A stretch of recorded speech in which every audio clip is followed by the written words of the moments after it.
Guys, আসসালামু আলাইকুম। আজকে আমরা যাচ্ছি একটু অন্যরকম জায়গায়, একটা বিশেষ জায়গায়। এখন আমরা অটোতে চড়ছি। অটোতে গুচির নানি, গুচির খালা, আমি সবাই মিলে যাচ্ছি। আর এটা এমন একটি জায়গা, অনেক স্পেশাল জায়গা আর অনেক স্বপ্নের একটা জায়গাতে। তারপর আপনারা দেখতে থাকুন আমরা কোথায়। এই যে আমাদের এটাই স্বপ্নের জায়গা, মামের এটাই আমাদের একটা স্মৃতির জায়গা, আর এটাই আমাদের বিশেষ স্পেশাল জায়গা।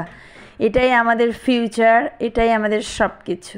তারপর আর কি, এই যে খেলতে আছে গুচি গাছটা নিয়ে, তারপর এটা ওটা করছে আর ঘুরু ঘুরু করছে আর দেখছে, খুব মজা পাচ্ছে। তার এটা ফার্স্ট ডে, তাই ভাবলাম একটা ছোট্ট ক্লিপস নেওয়া যাক আর আপনাদের সাথে শেয়ার করা যাক, এই আর কি। তারপরে এদিক এদিক করে চারপাশটা একটু ঘুরিয়ে ঘুরিয়ে দেখাই। সবাই বসে আছে আর আমি এরই ফাঁকে একটু দেখাই দিচ্ছি এপাশ ওপাশ চারপাশটা। তারপর দেখুন কত সুন্দর এটা। এইটাই হচ্ছে আমার স্বপ্নের আর স্পেশাল জায়গা আর স্পেশাল মানুষদের সাথে, তাই আপনাদের সাথেও শেয়ার করা হলো। যাক, টাটা, বাই বাই।